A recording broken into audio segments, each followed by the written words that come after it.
नमाज तरावी 20 रकत है। हमारी अवाम में एक जो गलत फहमी है कि 8 रकत तरावी है, ये छोड़ दें।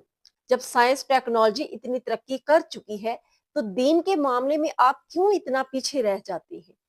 तरावी जो है वो सुन्नत मौकदा है और ये 20 रकत है।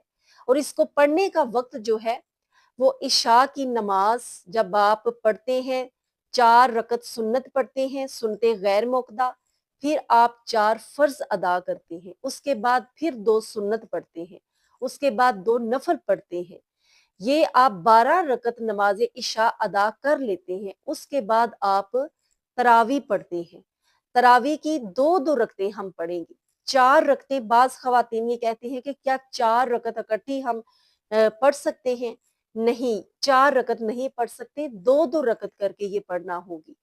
और 2-2 रकत करके 20 तरावी आप मुकम्मल करेंगे। उसके बाद आप 3 वितर जो इशा के हैं वो अदा करेंगे। उसके बाद 2 नफल अदा करेंगे। और इसको पढ़ने का वक्त इशा की नमाज से लेकर, अगर आप इशा के बाद नहीं पढ़ सके तो रात को जब आपकी आंख खुले उस वक्त आप पढ़ सकते हैं। सुबह तहज्जुद के वक्त तक जो है तरावी का वक्त होता है। लेकिन इसमें आप रात इशा की 12 रकतें पढ़ लेंगे। उसके बाद फिर आप वितर नहीं पढ़ेंगे। वितर आप तरावी पढ़ने के बाद अदा करेंगे।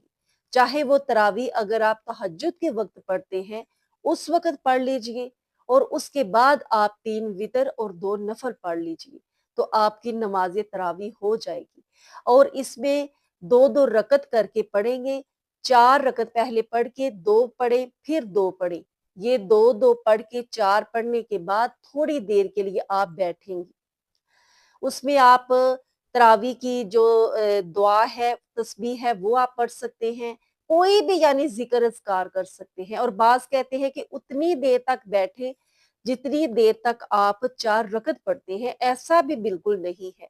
आप सिर्फ थोड़ी देर के लिए आप बैठ सकते हैं। उसमें आप चाहे तिलावत कुरान कर लें, कोई तस्बीह कर लें, कोई भी जिक्र अज़कार कर ले, कलमा शरीफ पढ़ ले, जो भी आप पढ़ना चाहें पढ़ें। और उसके बाद फिर 4 रकत पढ़े। 4-4 जो है वो पढ़ने के बाद थोड़ी थोड़ी देर आप वक्फा करेंगे।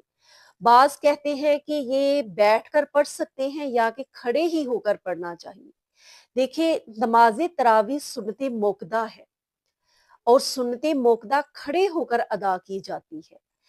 हमारी खवातीन में बिलखुसूस ये बहुत ज्यादा गफलत पाई जाती है कि कोई उज़र ना भी हो, आम रूटीन में बैठकर नमाज अदा करती है।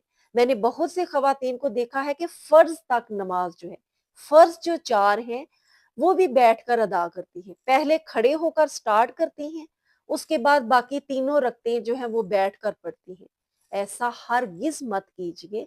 कोशिश कीजिए कि जो भी इबादत आप करते हैं, अगर आपको इल्म नहीं, किसी से पूछ लें, मुकम्मल उसके बारे में आगाही हासिल करें, उसके बाद उसको अदा करें, वरना आप गुनाहगार होंगी। इसलिए नमाज तरावी भी जो है ये सुन्नत मोकदा है और इसको खड़े होकर ही अदा करना है।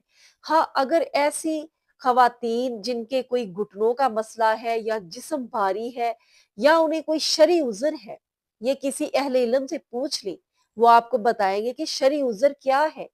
तो उसमें आप अगर नहीं आपसे खड़ा हुआ जाता तो फिर आप बजाय इसके कि आप पढ़े ना, छोड़ दें। छोड़ना नहीं है, आप पढ़ लें, चाहे बैठकर ही पढ़ लें, लेकिन सख्त मजबूरी में बैठकर पढ़ सकते हैं, वरना खड़े होकर ही नमाज अदा किया करें, चाहे वो सुन्नत है, चाहे वो फर्ज है।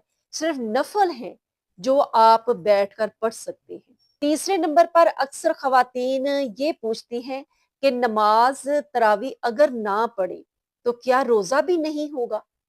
बाज रोजा ही नहीं रखती, कहती है हमसे नमाज तरावी नहीं पढ़ी जाती। तो तरावी नहीं पढ़ी तो फिर रोजा कैसा। और जो पढ़ती हैं वो कहती हैं कि आपने तरावी नहीं पढ़ी तो फिर रोजा किस चीज का। भाई, रोजा अलग चीज है, नमाज तरावी अलग चीज है। उसका रोजे के साथ कोई कनेक्शन नहीं है कि आपने तरावी पढ़नी है तो आपका रोजा होगा, अगर नहीं पढ़ी तो आपका रोजा नहीं होगा। नमाज तरावी एक अलग इबादत है जो कि रमजान के साथ मखसूस है, जो अजाफी तौर पर आप सुन्नत अदा करते हुए عبادت کرتے ہیں۔ روزہ جو ہے وہ الگ عبادت ہے۔ اگر آپ تراویح نہیں پڑھتے تو روزہ جو ہے وہ اپنی جگہ پر ہے، وہ ضرور رکھیے۔ بعض کہتے ہیں یہ صرف مردوں کے لیے ہے کہ وہ جماعت کے ساتھ نماز پڑھتے ہیں، نماز تراویح۔ یہ مرد اور عورت دونوں کے لیے سنت موقدہ ہے، جیسے مردوں کے لیے ہے ویسے ہی عورتوں کے لیے ہے۔ اگر آپ گھر میں آپ اکیلے پڑھتے ہیں تو بہت ہی خوب ہے، اچھا ہے۔ بعض جگہوں پر گلی محلوں میں یہ انتظام ہوتا ہے کہ وہ مسجد میں جا کر الگ سے خواتین کا انتظام ہوتا ہے، ان کے ساتھ پڑھتی ہیں، وہ بھی اچھی بات ہے، نہ پڑھنے سے بہتر ہے۔ تو جس طرح بھی چاہے آپ پڑھیں، اجر عظیم حاصل کیجئے اور چھوڑیے کبھی نہیں۔